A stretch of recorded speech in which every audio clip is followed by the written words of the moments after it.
ভেনেজুয়েলায় Nicolas মাদুরোকে সরিয়ে ক্ষমতা দখলের পর ডোনাল্ড ট্রাম্পের আত্মবিশ্বাস এখন চূড়ান্ত তুঙ্গে। কিন্তু হোয়াইট হাউসের পরবর্তী লক্ষ্য কি কেবল আলোচনার টেবিল নাকি সরাসরি তেহরান? যুক্তরাষ্ট্রের গোয়েন্দা সূত্র বলছে, ট্রাম্পের নজর এবার ইরানের সর্বোচ্চ নেতা আয়াতুল্লাহ আলী খামেনির দিকে। পারমাণবিক স্বপ্ন ধূলিসাৎ করতে এবং খামেনিকে ক্ষমতাচ্যুত করতে মধ্যপ্রাচ্যে একের পর এক রণতরী পাঠাচ্ছেন ওয়াশিংটন।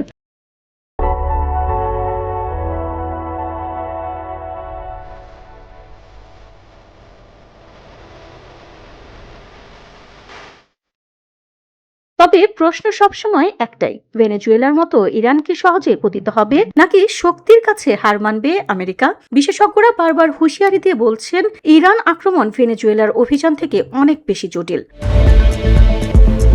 কারণ ইরানের আকাশ প্রতিরক্ষা ব্যবস্থা শক্তিশালী। মধ্যপ্রাচ্যের সবচেয়ে বড় ক্ষেপণাস্ত্র ভান্ডার ইরানের হাতে। নিজস্ব প্রযুক্তিতে তৈরি ব্যালিস্টিক মিসাইল 1200 মাইল দূরের মার্কিন লক্ষ্যকে আঘাত করতে সক্ষম। পারস্য উপসাগরে হাইপারসোনিক মিসাইল ও ড্রোন বহর মার্কিন নৌবাহিনীর জন্য এক বাস্তব হুমকি।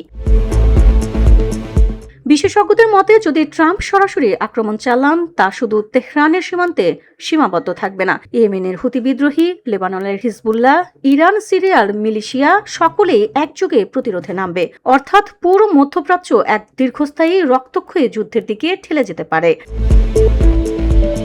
ইরান এক দুর্ভেদ্য দুর্গ। এটি রাজনৈতিক নয়, ধর্মীয় আদেশের ভিত্তিতে প্রতিষ্ঠিত। 1.5 লাখ সদস্যের শক্তিশালী রেভলিউশনারি গার্ড IRGC পাহারা দেয়। তেহরান স্থলবাহিনী প্রবেশের জন্য প্রায় অপ্রস্তুতযোগ্য।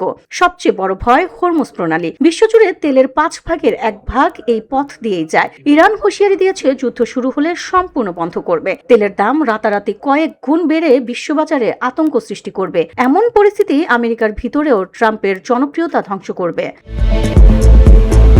বিশেষজ্ঞরা সতর্ক করে বলছেন, তেহরানকে সরানোর চেষ্টা মানে শুধু দেশ নয়, গোটা বিশ্বে বিশৃঙ্খলার শুরু।